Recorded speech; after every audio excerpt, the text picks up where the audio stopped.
Welcome in to another episode of Football Over Family. I'm Collin.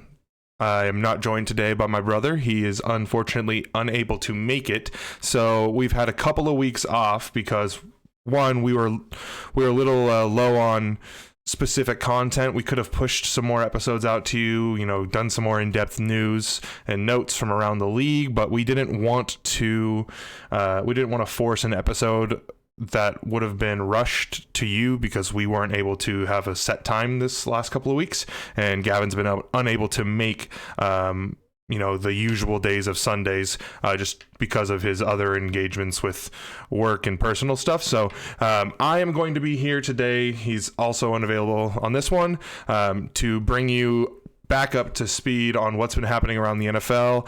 There are quite a bit of big things as well as a number of smaller items that I'll try to cover really quickly. The biggest thing is the fact that the NFL draft is coming up. It's this Thursday. So if you're a fan of the NFL draft, the first round is on Thursday. The second and third round is on Saturday. And the remainder of the fourth, fifth, sixth, and seventh rounds will happen on Saturday. Thursday, Friday, Saturday. I think I might have said Saturday twice. That's okay.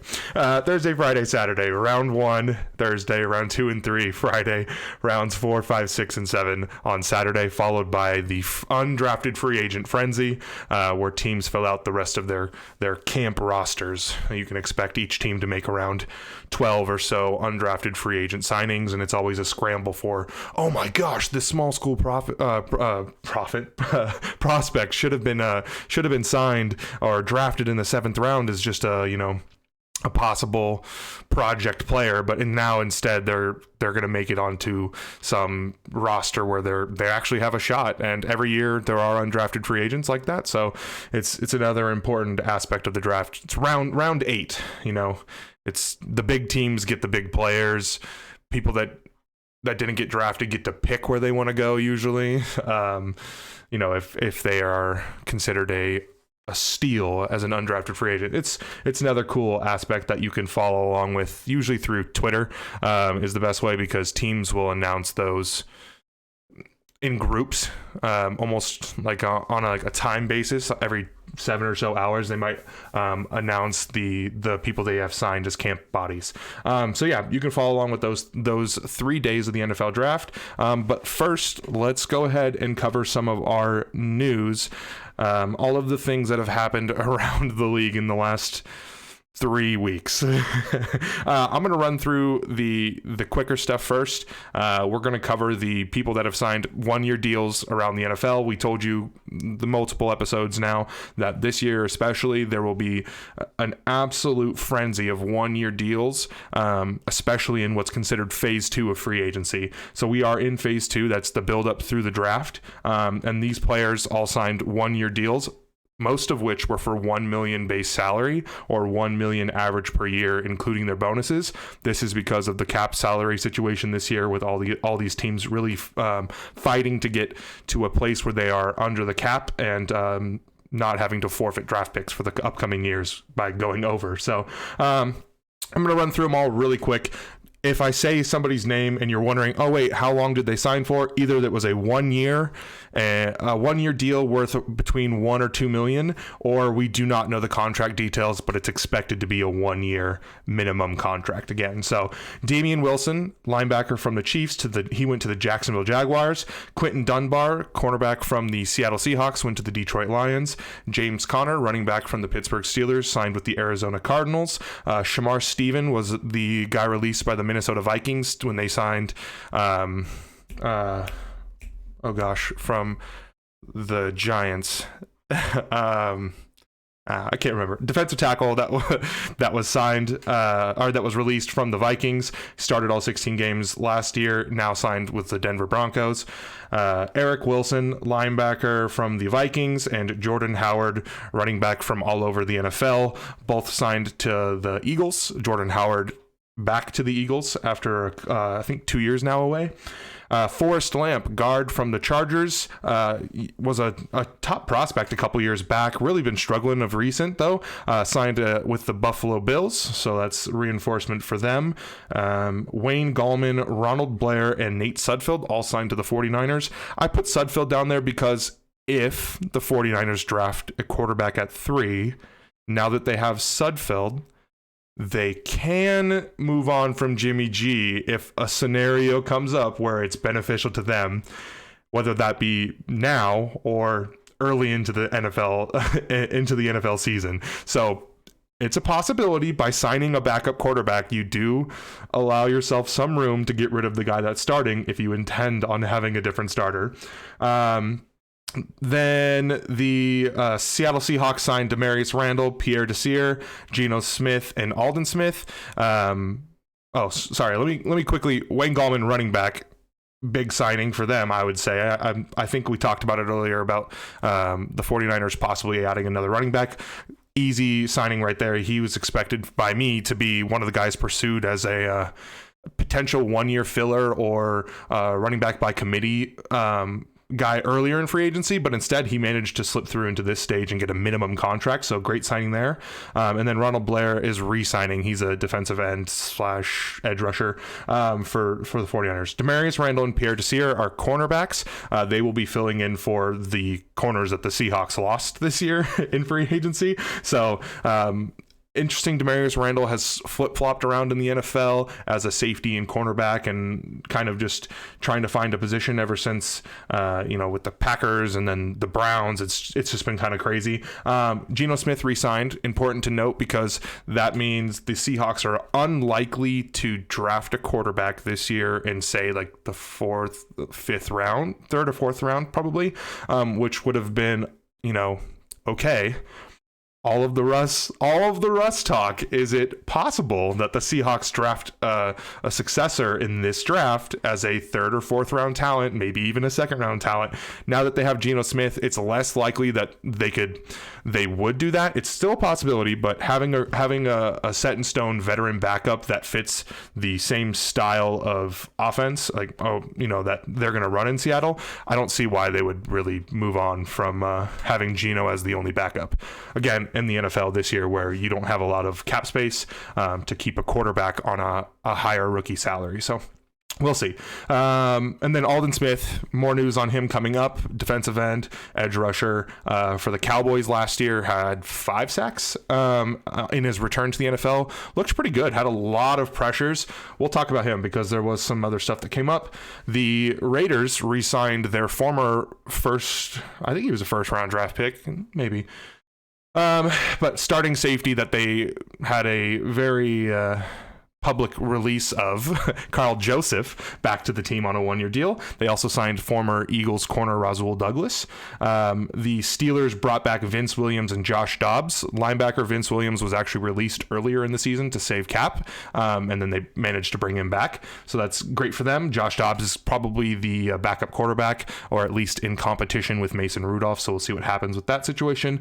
The Atlanta Falcons found a starting safety in Deron Harmon, probably I would say the best of the tier 2 free agent safeties and what was one of the best free agent safety classes in recent memory. So good on them for finding a vet min on a 1-year rental after losing a couple of their starters. They lost KZ and Keanu Neal to the Cowboys, actually, the following Dan Quinn to the Cowboys.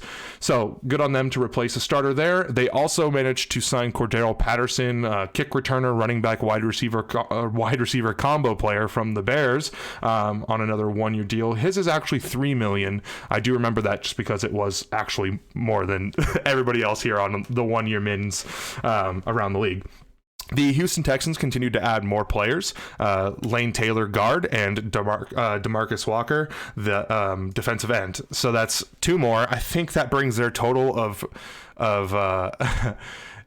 free agents signed from other teams to the 30s, and total players that were signed this year in the 50s, which is it's just wild. It's so crazy. Acquired this year because trades as well into the 50s.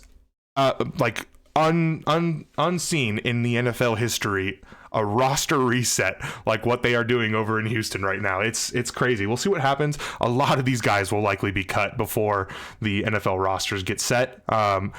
the Texans just don't have draft picks this year. So if you need to fill out a roster and you can't draft anybody, you have to sign free agents. So it makes sense. We'll see what happens, though. It'll be interesting to see, starting lineups, looking at the snaps from the start of the year to the end of the year, like who is their actual best 22 players on the field. It'll be interesting to see because this team has so much turnover that going into next year's offseason, they might need to resign 18 starters. And that's, again, another crazy year where they go into the next season with no draft picks again. So we'll see what happens. Interesting scenario with Houston, a franchise that might just be in a full decline.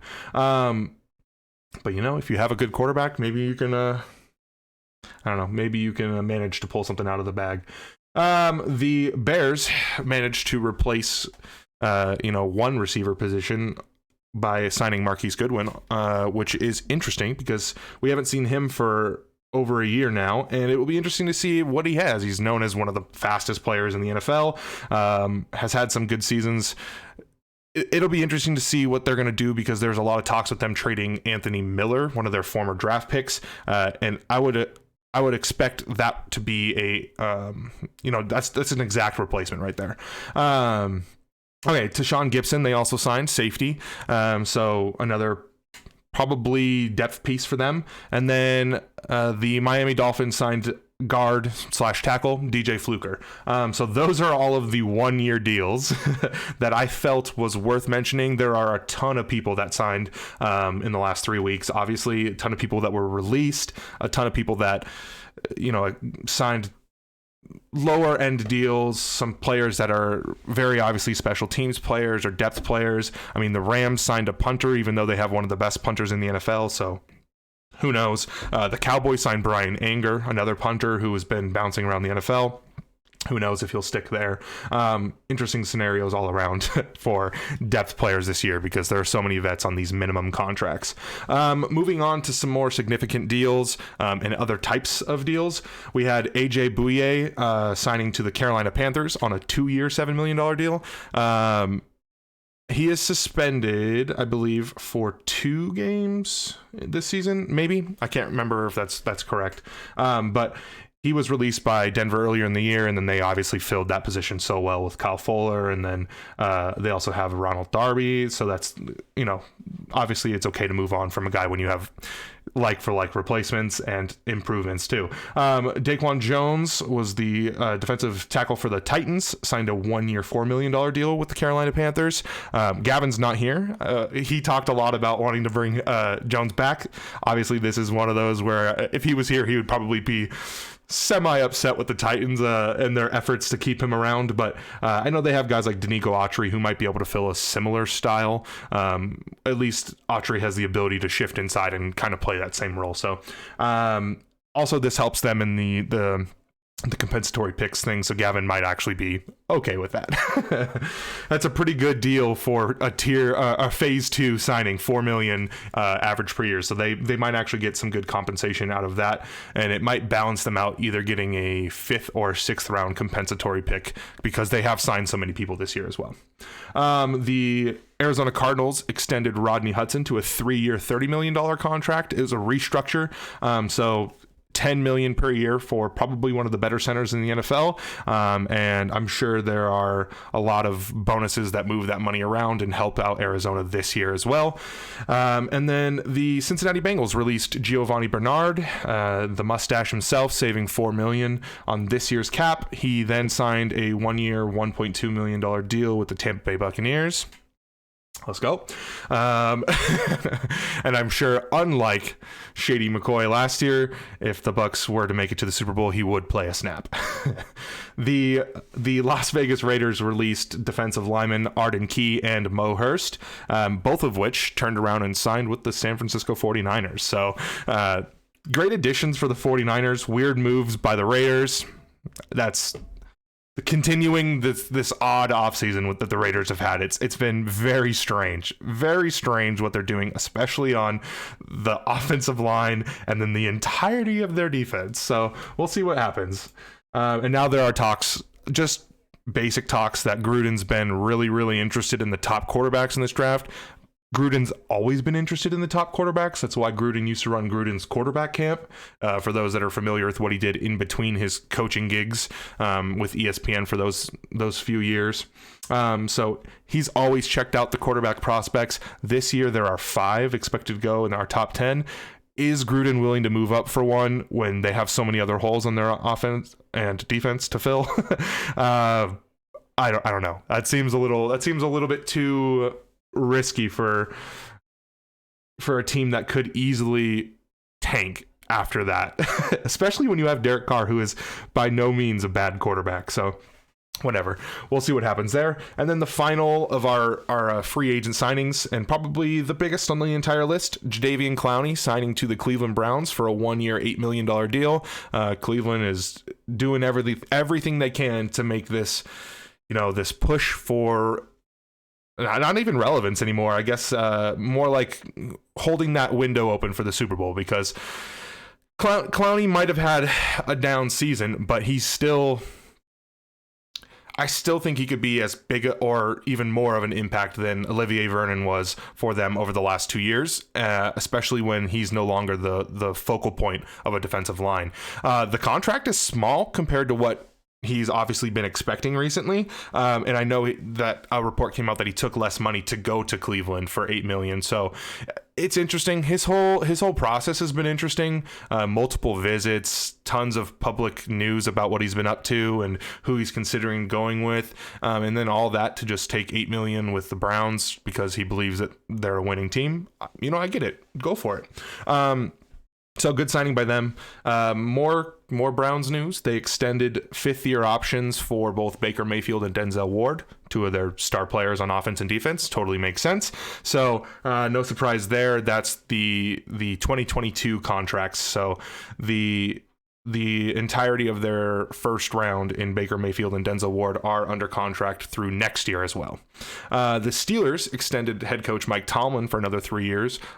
There was a lot of talk about this move in the media. I mean, I see a lot of it, especially because I actually live in Pittsburgh, but people saying that Tomlin might not deserve to be signed for another 3 years. And you have to wonder who in the absolute hell would have the guts to say that Mike Tomlin isn't one of the best head coaches in the NFL and has been for a very long time.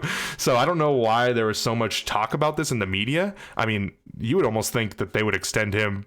I mean, Gruden got 10 years, and he was out of the league for a bunch of those, or a bunch of years before that. So why so much talk about Tomlin? I don't know. I understand that people are talking about the Steelers are old. Their ways don't work in the NFL anymore. They were 11-0 last year, and yeah, it was an ugly 11-0, especially towards the end. But that was a team absolutely ravaged by injuries on the defensive side of the ball.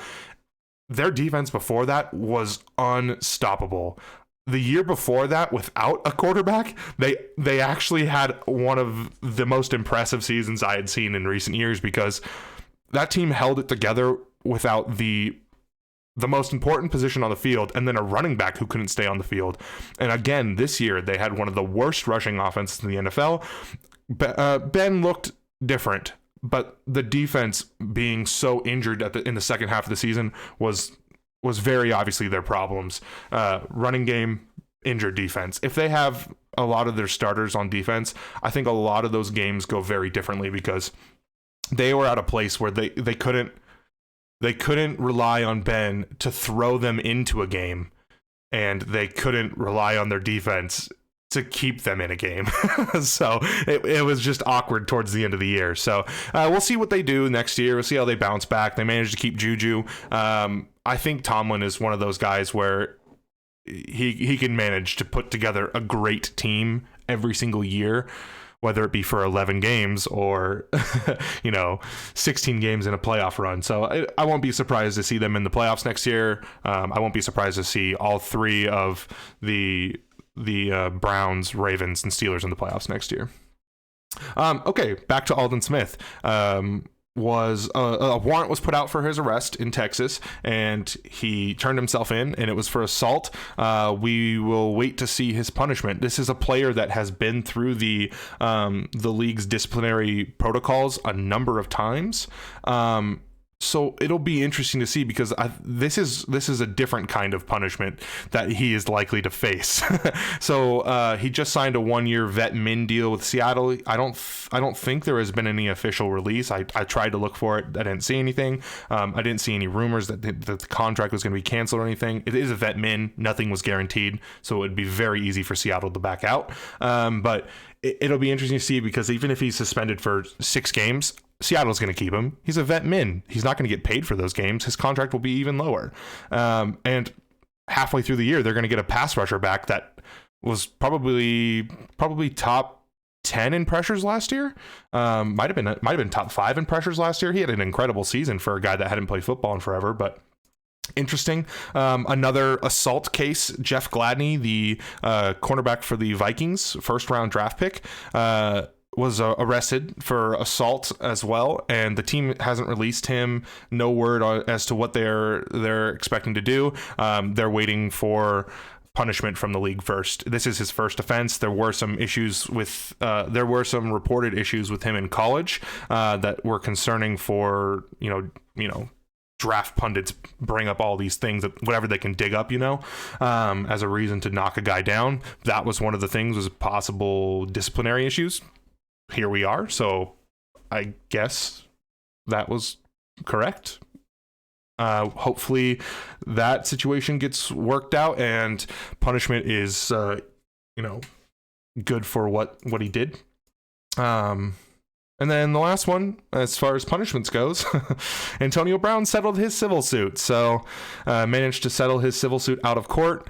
That was not even part of his suspension last year. And basically, by this being settled, we can expect no legal case to be brought up from this situation. So he was suspended last year because of the assault on the moving truck driver. So again, another assault case, and I think that was an 8-game suspension for that one. So if we're looking at guys like Smith and Gladney, who were both arrested for assault, you can expect 6 to 8 games for those guys, probably 8 for Alden Smith, and then 6 for Jeff Gladney, because it's his first ever time in the disciplinary issues. We'll see though, because I mean, there is a trend towards NFL players not getting a second chance, especially guys like Gladney, who didn't have the greatest of years, and there is a push that people that do bad things shouldn't be allowed to play football for millions of dollars. So we'll see how it turns out. All right, let's move on to some things that are actually kind of exciting about the NFL this year. There were 2 huge trades that occurred in the last 3 weeks. Sam Darnold, quarterback for the New York Jets, after being published on the Jets season ticket holders page, and all of this talk of, we believe in Sam can do anything, whatever, blah blah blah. You traded him to the Carolina Panthers for a 2nd round pick next year, a 4th round pick next year, and a 6th round pick this year. As soon as he was on the Panthers, everybody was excited on the Panthers end. Seemed like on the Darnold end as well. The Panthers extended his 5th year option for next year, meaning he will cost $18.8 million for 2022. He keeps the same contract for this year. That's how 5th year options work. So they exercised that, meaning they have Sam Darnold and Teddy Bridgewater under contract. Teddy Bridgewater is expected to either be traded or released before the season starts. We'll see how that goes. You usually, if you have a quarterback that you're saying we believe in him for the future, you want to keep some sort of backup presence if they've had questionable, injuries like Darnold's had and performance issues like Darnold's had. So having a guy like Bridgewater would be great for the team, especially because his contract doesn't really end up being friendly towards the team moving him somewhere else. But it's the NFL. A guy like Teddy Bridgewater thinks he can start or at least compete for a starting position, and he's probably not wrong. There are some teams out there that might benefit from him being on the team, like the Denver Broncos or, the Patriots, the Lions. Who knows? There's a bunch of teams out there. Maybe he goes back to the Saints. They were 5-0 when he was on there as their starting quarterback. So we'll see what happens with Teddy Bridge, but my thoughts on the Darnold trade was Pretty awesome trade for the Panthers. They did not have to part with any first round draft picks. They didn't have to part with any high picks in this year's draft, meaning they are going to be able to maintain having the 8th pick in the draft this year. It's either the 7th or the 8th. I think it's the 8th. So they could get a top talent this year, and even if this season doesn't go well, they still have their first round pick next year, which is incredible because a lot of the talk was that, all right, what's it going to take to trade for a guy like Sam Darnold, the 3rd overall pick from 3 years ago? Math. Might be 4. 3. Yeah. What's it going to take to trade for a guy like Darnold this year? And everybody was talking it's going to be a first at least, and maybe a second or a third, and the possibilities that maybe a team, I think it was the 49ers, might have attempted to trade a first round draft pick for him. Who knows? Sometimes where there's smoke, there's fire, and sometimes where there's smoke, it's absolute nonsense. So don't listen to any of it. It's an interesting move by them. They're betting on the age, the untapped talent, and the continued evidence that people that leave Adam Gase's grasp get better. So we'll see. Ryan Tannehill is considered a top 12 quarterback, maybe.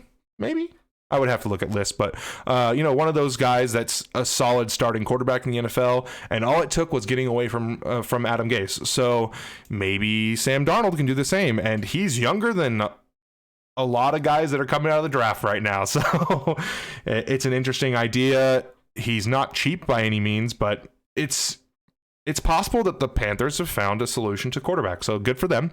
The next trade was one that we've been waiting for all offseason. It was very obvious that it was going to happen at some time. We just didn't know who was going to be able to trade for Orlando Brown Jr.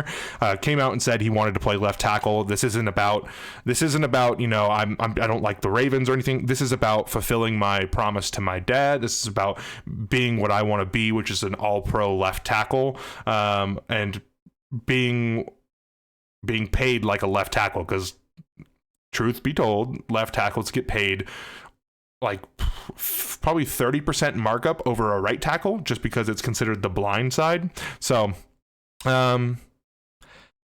it made sense that he wanted to move on. They have Ronnie Stanley in Baltimore. He's going to be the starting left tackle. He's honestly probably one of the better tackles in the NFL. So Orlando Brown Jr., although he made the Pro Bowl, is not the same as Ronnie Stanley, and Orlando Brown Jr. was in the last year of his rookie contract, so it makes sense to move on for him now, rather than pay him and then have a big contract you can't trade like Ronnie Stanley. So they moved him on to the Kansas City Chiefs. This trade was interesting. Both teams did a great job. My opinion is the Ravens won by far, but that's because of what's going to happen after the draft. So I'll just go through the whole thing. The Ravens received the 2021 first round draft pick from the Chiefs, pick number 31, meaning they have 27 and 31 in this year's first round. They also received the 2021 third round pick, the 2021 third round pick, the 2021 fourth round pick, the 2022 fifth round pick from the Chiefs. So a lot of picks. But if you're the Chiefs, you know that you should be picking somewhere around the backside of the NFL draft order because you should be in Super Bowls, probably. So that's not the biggest loss. Whereas other teams may be trading high-end picks for futures, you expect that the Chiefs next 2 years, they'll be drafting towards the back end of the draft. Same thing for the Ravens, so it's not a big deal. The Chiefs received Orlando Brown Jr., obviously, who will be their starting left tackle, obviously. The terms of his desire to get traded and the positions that the Chiefs offensive line was in, completely rebuilt this year.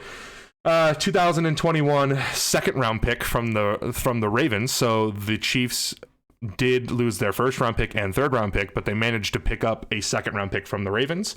They also managed to pick up a 2022 sixth round pick from the Ravens. So altogether, both teams, if you're looking at the trade as a whole, pretty solid trade. The Ravens got their first round pick.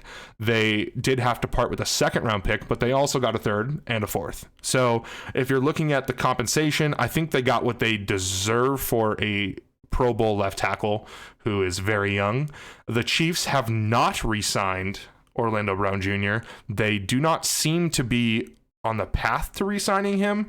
It seems like they will let him play out his last year of his deal, whether that means they franchise tag him or re-sign him at the end of the season or in the offseason next year is totally up. Who knows?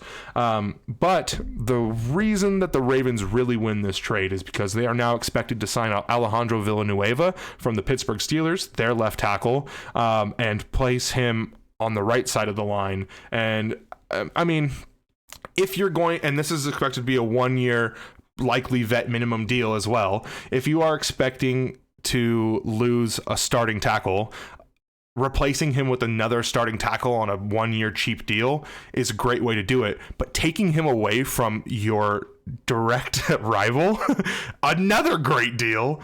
And then also the fact that this is going to happen after the NFL draft, meaning that compensatory pick the calculator for figuring out who gets comp picks next year, this will not affect it because it happens after the draft. That means the Ravens likely also get a 4th round draft pick in their compensatory calculations, the spreadsheet that breaks that all down. So they're basically getting an extra 4th round pick, a starting tackle, stealing it from the Steelers and managing to save some money probably going into the future. So it's a great deal all around for them. Great work by them. So yeah, I would say for the Ravens, big win. Solid A. For the Chiefs, you're looking at a starting offensive line that's completely redone. Only question is, does Mike Remmers start to give them one starter from last season? And that's unknown. They also have Laurent Duvernay, I can't remember his full name, the guy that opted out of last year to go be a doctor because you're awesome at life. He's expected to come back this year, and so he didn't play last year, but again, an entirely new offensive line. You have Blythe at center, you have Tooney at left guard, and then whether or not Remmers plays or Kyle Long plays or Niang plays, who knows the right side of their line is going to be, but interesting. Mahomes has to be happy, and so I would say B+ for them. Starting all-pro or Pro Bowl left tackle, and you only had to lose pick number 31 for a 2nd round draft pick. Obviously 3rd and 4th round picks as well, but again, lower value. They're basically 4th and 5th round picks. All right, that does it for trades. Let's move on to some retired players this year. Taylor Gabriel, if you're familiar, longtime Falcon, was on the Bears. All-around gadget player, great slot receiver, really fun to watch. Julian Edelman, a lot of debate on whether he was a Hall of Fame player. I say no.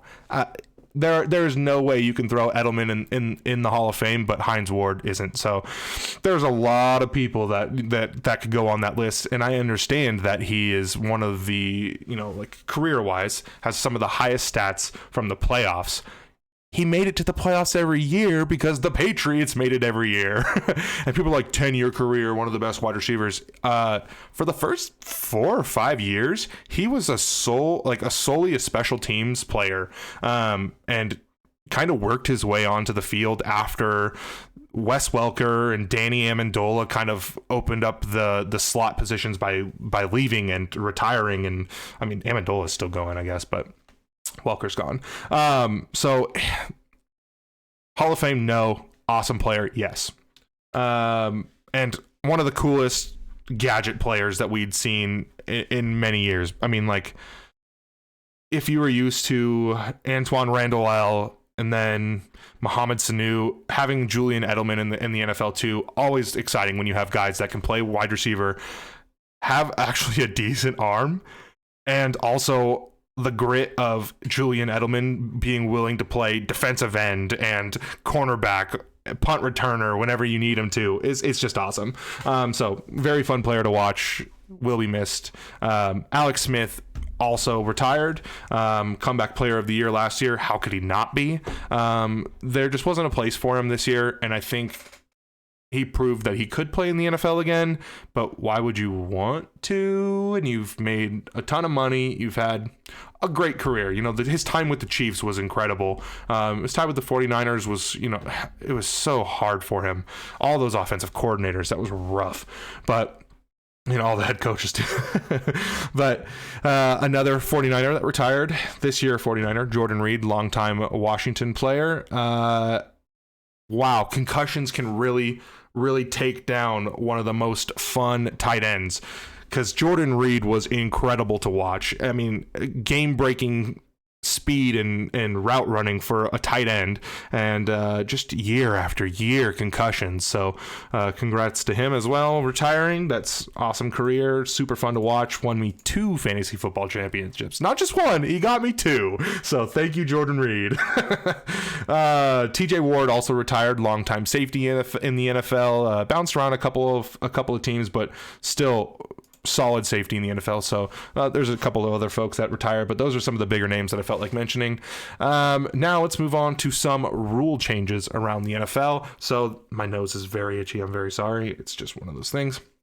The NFL rule changes that were announced. The biggest one, not really though, but kind of, is the jersey number rule. The NFL relaxed the rules on jersey numbers.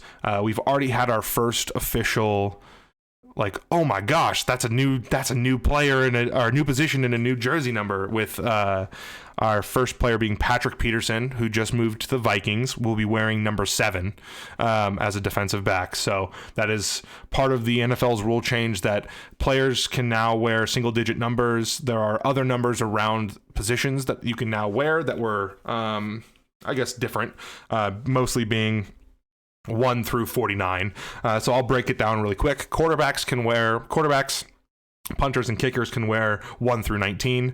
Running backs can wear 1 through 49 and 80 through 89. Wide receivers can wear 1 through 49 and 80 to 89. Tight ends can wear 1 through 49 and 80 to 89. Defensive backs can wear 1 through 49. Linebackers can wear 1 through 59 and 90 to 99. Offensive linemen, always getting the short side, or the short end of the stick there, 50 to 79. What the heck, NFL? Let the linemen wear 1. Defensive linemen, 50 to 79, and also 90 to 99. So there's no change really for the defensive line. The offensive line got absolutely no change as well, but they're also short the 10 extra jersey numbers on the back end. So let the big guys wear the small numbers. Come on, NFL. What is this? Big guys stand up. So now players have the option to move to a different jersey number. Of course, you probably saw all the different Derrick Henry wearing number 2 or whatever. All these players that wore different numbers in college, and how cool it would be to see them in their college numbers. Unlikely to happen for a lot of players, because in order to change your jersey number, you have to buy out the pre-existing jersey numbers that the NFL has in stock.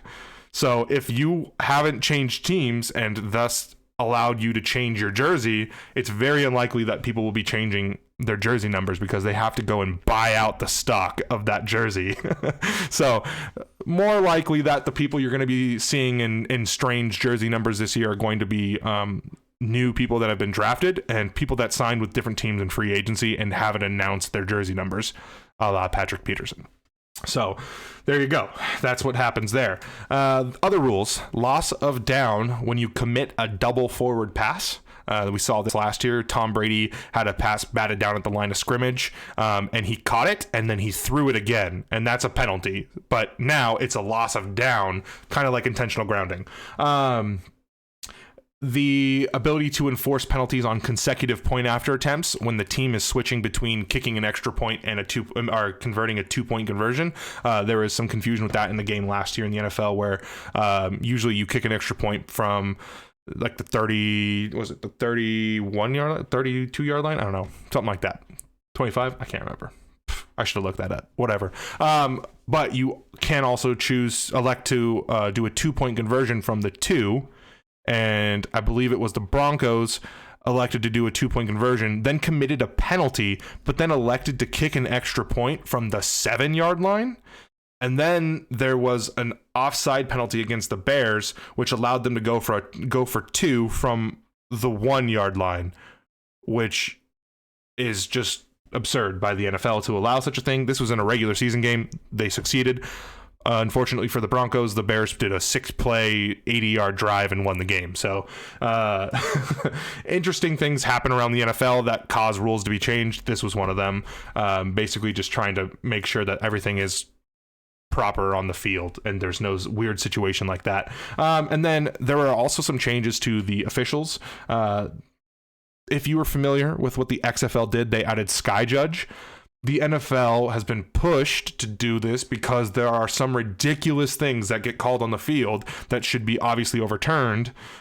This isn't exactly that move, but it is very similar. It allows for an official in the booth to try and nudge an official towards a clear and obvious error. So we'll see. We'll see what impact this has on games, if it slows things down a lot.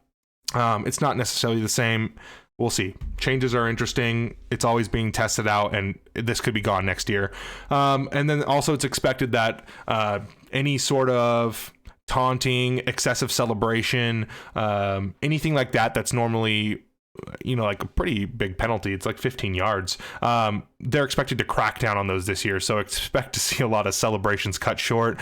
It just seems like teams are getting sick and tired of the entire defensive unit of the entire team sprinting down to the end zone and taking pictures, or guys celebrating sacks with like extravagant sack celebrations.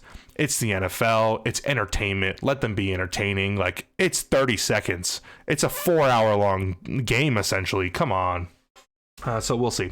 We'll see what happens there. It's really unfortunate. And usually this means that defensive players are going to get penalized more, while offensive players are going to get to celebrate just about the same. So we'll see how it goes. The NFL is also expected to release the schedule for the upcoming season May 12th, so look forward to that. Again, this will be a 17-game schedule, so you're welcome. The Eagles announced that they will be holding a open quarterback competition between Jalen Hurts and Joe Flacco. So if you are Jalen Hurts, welcome to the NFL and welcome to having a first-year head coach who's afraid to say the wrong thing.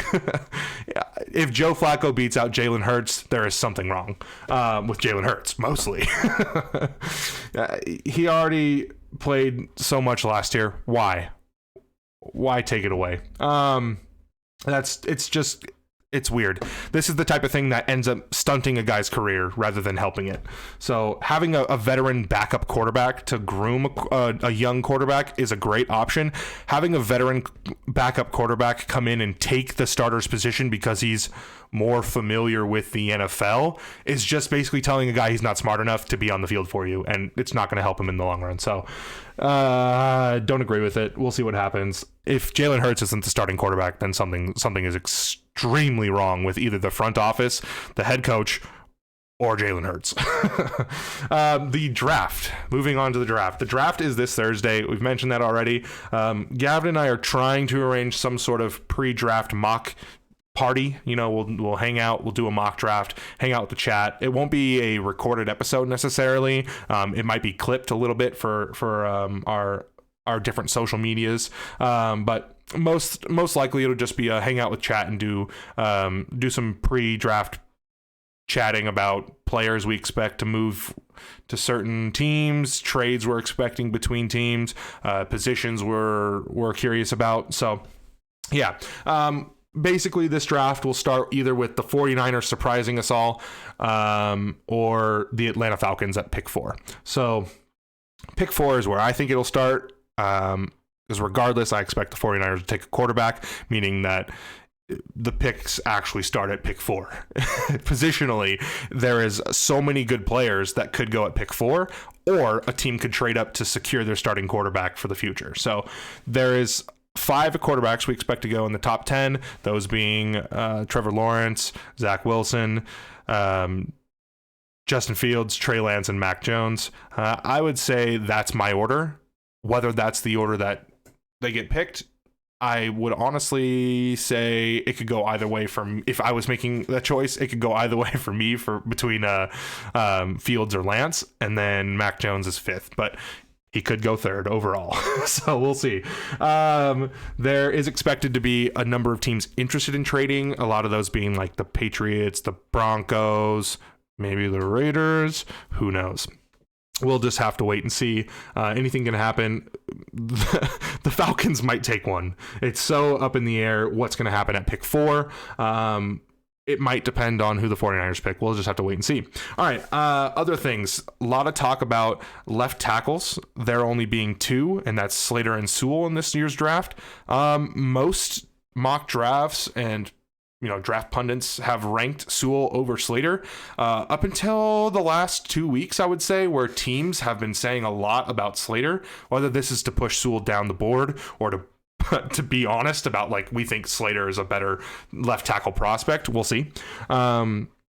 So expect those 2 guys to be 1 and 2. There are a number of tackles, most of them being, right tackles or project left tackles. Not project, but, like, we don't know if they're ready to start day 1 at left tackle in this year's draft, especially towards the 20s. We expect a run on tackles as well as a run on edge rushers. That speaks to the talent of the top tackles as well as the talent of the top edge rushers, where this year the talent of the top edge rushers equals that of the second tier of our tackles. So usually those guys will match each other in a draft. This year, you're going to see tackles have a couple of guys drafted first in the first 10 picks, probably the first 12 picks, and then probably a run on edge rushers and tackles between 17 to 27.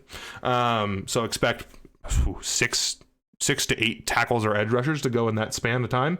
And that's just because there are so many top talents that aren't considered blue chip players, meaning generational talents. So we'll see. And then we'll also have to wait and see what happens in the wide receiver position, because we're pretty sure that Chase is going to be the first receiver, but what happens after that with like Smith, Waddle, Tony, there's a bunch of guys that have been projected in the end of the first round. There are so many I can't even, like Marshall Jr. and more. There are so many that are possible first round draft picks. So we'll have to see what happens afterwards, or after Chase, because the biggest one is, does Waddle or Smith go? Some people are even saying Tony before, which is just outside the box compared to what we've been expecting. So we'll just have to wait and see as to what teams do at wide receiver. We were all shocked last year when Ruggs went before all of the other wide receiver prospects that we were kind of expecting to go top 10, and they all slipped to the late teens for the most part. So interesting with like Judy and Lamb not being picked over Ruggs. Is it just because Ruggs is like fast? Who knows? Is it just because the Raiders? Who knows? We'll just have to wait and see what happens. It's a crazy world.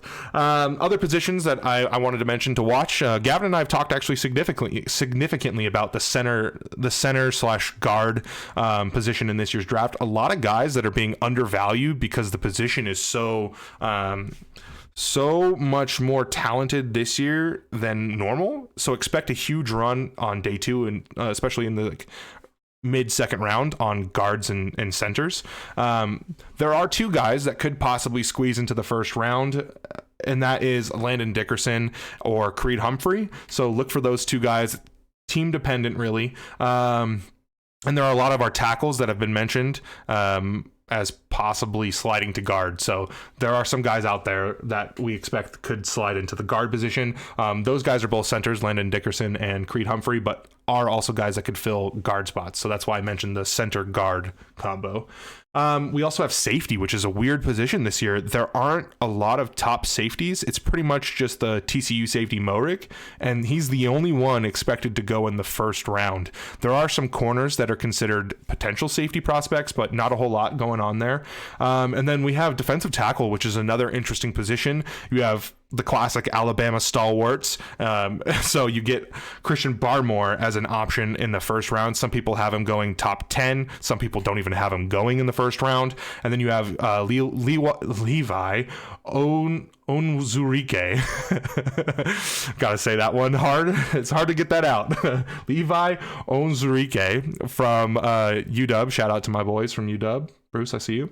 Gavin would hate that. We should just shout it out, UW. But these are the top 2 defensive tackle prospects. Very different as far as rankings go. It's pretty much been consistently Barmore over Onwuzurike.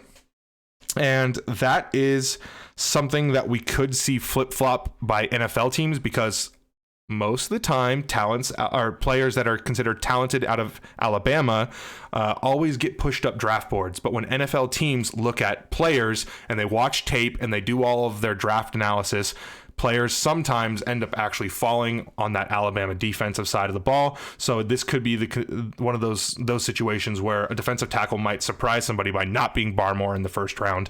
Might not be either of them in the first round. Might not be any in the first round at all. So we'll see. And then the last position, I guess I would say to watch out for is running back. A lot of people are expecting both Najee Harris and Travis Etienne to go in the first round. Not a guarantee. Not a guarantee. Could happen. Could happen. Running back is one of those where a lot of teams are finding that if you wait on a running back, the talent in the second and third round could be just as promising as a talent in the first round. And first round running backs actually often bust or get injured out of the league. So the return on investment with first round running backs is typically lower. So a lot of teams wait until day 2 with a second or a third round pick to draft some guy that's probably going to be almost as talented as the first round running backs. So we'll see. There are some teams to watch, whether it's a team to watch because they don't have the starter, a team to watch because they have starters that are going to be gone next year on 1-year deals. So the Dolphins at 18.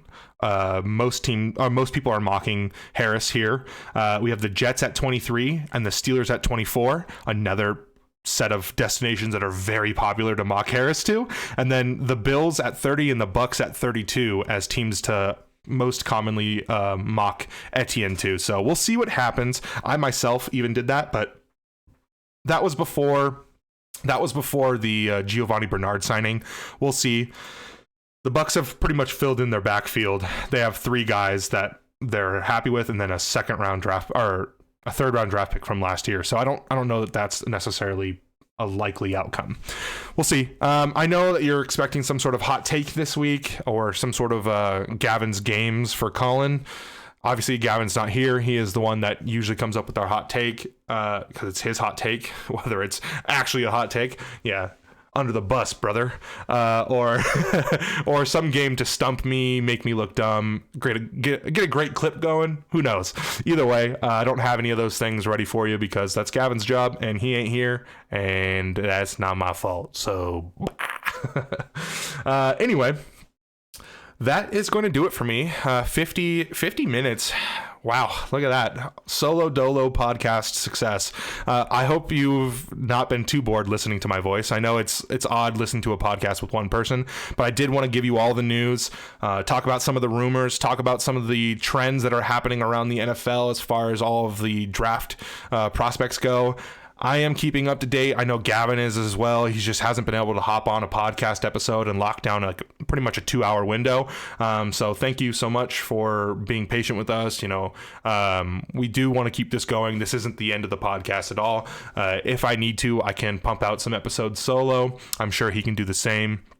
But we appreciate you sticking with us and listening when you can, and we appreciate any feedback as well. But that's going to do it for me. Thanks for tuning in to another episode of Football Over Family. Obviously, today it was literally Football Over Family. I don't need you, brother. I am the football.